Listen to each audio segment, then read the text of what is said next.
I want to be near people that I love, you know? Love was what was motivating me. I wanted to love and be loved. And where else, I wanted to go where love was guaranteed. And love was guaranteed, I thought, society told me, back home where I came from. Because that's where my family was. And that's where my childhood friends were all going to be. That's what I did, is I went back home. And almost immediately, I realized that there was a problem. People might wonder, why wouldn't you have already known? But the thing of it is that because I didn't remember anything, so I didn't remember like from 15 back.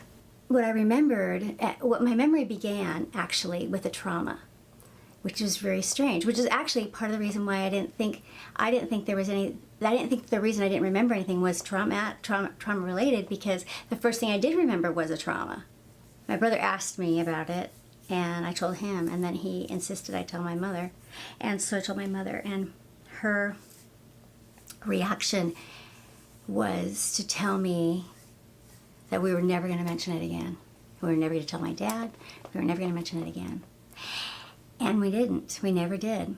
My mother just couldn't go there emotionally. She was very clear that she blamed me, that I was to blame for it, and that was all my fault.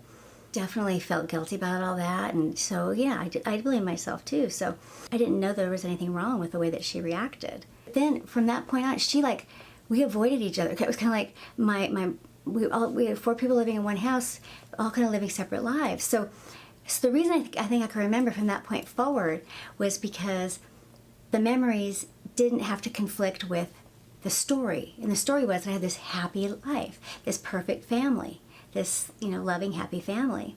And because I only, from 15 forward, basically then I started driving, I started working, and I had, dance classes and friends and a boyfriend and all that stuff. And so my life largely took place outside of my house.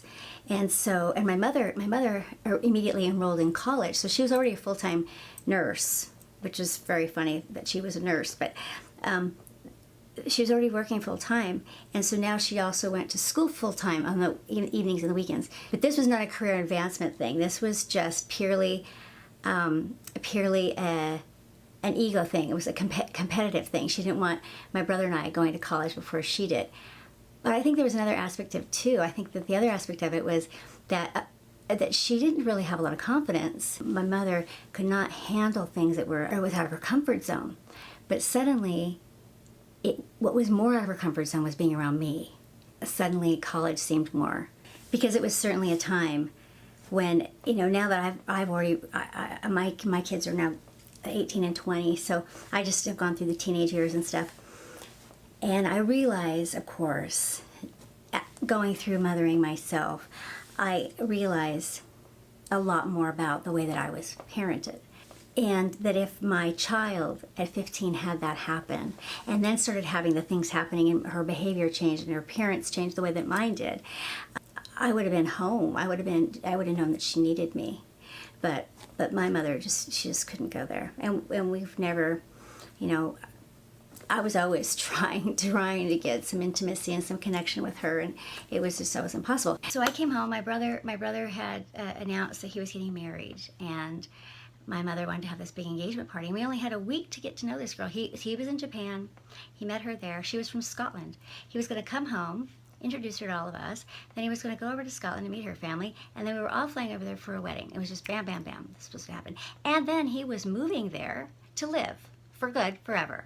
I thought, oh, this must be devastating for my parents, right? This has to be the saddest thing a parent could ever hear. And I had told myself all these stories about, my brother went back east to college, and I went down to California to college. I told myself, oh, my parents they're such good parents. They're so loving to encourage us to go so far away to college. I mean, that has to be really hard for a parent, because parents want to keep their kids close, and my parents' love is superior even to other people's parents, because everything is, they were superior and everything. And so my parents' love is superior. But so I told myself, because we kind of typically in my family, everyone went to college, and then everyone kind of came back and settled down in our little town just south of between Settle and Portland, and so that's where my family had been for generations. So, and I assumed that. I mean, it all made sense. My parents had to be family people. Why would they move back and be near their parents if they weren't family people and they had children and stuff like that? So I had sort of had in my mind that I was free to go do whatever, but that they would want me to come back home. And so I was starting to feel this pull back home, and then I decided, why would I go anywhere else if the people that love me, my family, is there? I don't really have anything here, I might as well go back. Even if, and that was even true if this acting thing, even with this agent going, I mean, basically the thing that happened to me is the thing that a million people go to Los Angeles dreaming will happen to them. And I didn't do anything about it. But I completely forgot about it, in fact. I forgot about it for like 20 years. I only remembered it a few years back. And so I left. Almost right away, I knew there was a problem. And because I asked my mom if she could help me figure out what had happened, like why I didn't remember anything. And she immediately got super defensive and really angry.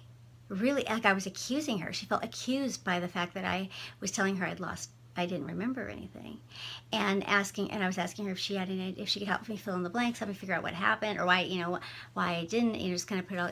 And I was so shocked and taken aback by her reaction, and then there was no suggestion that, even if she could, not like I can't, or whatever, but I'll help you get some counseling. There was no, she didn't suggest that I get counseling. I told her that I was going to see someone. Our town was small, and I thought that I told myself that I needed medication because I was like, my life is perfect. If I'm depressed, I don't have any right to be depressed. There has to be something wrong with my biochemistry. So I had to find a psychiatrist because that's the only person that could give me medication. And there were only 2 psychiatrists in town, one female and one man, that I could find in the yellow pages. And the woman I called first, and she wasn't taking new patients. And so I called the man, and the problem with him was he was a family friend. I somehow told my mother I was seeing him at some point. It wasn't this first conversation, obviously, but at some point I told her. She was just horrified that I was seeing this guy, and there was absolutely no thought of my well-being at all. She was super angry at me for talking to their family friend, the psychiatrist. She had never said, and basically, I was in and out of therapy over many, many years, and she would always make me feel like I was super self-indulgent for me to be doing that, and that, it was like a waste of money and, super selfish of me. And she would say, all they want to do is convince you that your mother and father are to blame, is all blamed on a bad childhood and this kind of thing. Or they'll convince you you had a bad childhood, or you'll tell them you had a bad childhood, or something like that. What I know from my own experience and from everyone that I've worked with is that's not what happens. We'll make up all kinds of fine ways of defending our abusers. And so, no, I wasn't trying to convince anyone that my family had done anything wrong. I would go into therapy and say, I don't know what's wrong with me. I have everything. My family's perfect. My life is perfect. I don't know what could be wrong with me. They weren't really out to hurt me. It wasn't like they were thinking about how can we screw up this kid. That's not what they were trying to do. They just were too selfish to be parents. They could never put me first. Their needs always came first. And they kind of squeezed, basically what needs I got met were the ones that it met their needs to meet, So it wasn't like I was without everything, everything that people could see I had. What I didn't have emotional connection, things that were alone time when no one else was looking. Didn't get a lot, didn't get any really I love yous, didn't get hardly any affection, didn't get any real time of like playing and just enjoying me being a mom and being a dad. Really just nothing that, unless people could see it. So, you know, obviously my best times were, you know, like family, in like around my grandparents. Thank God for my grandparents, because my mother's parents were the ones that loved me, gave me a sense of who I was, and gave me a sense of compassion and all that. Thank God, you know, thank God.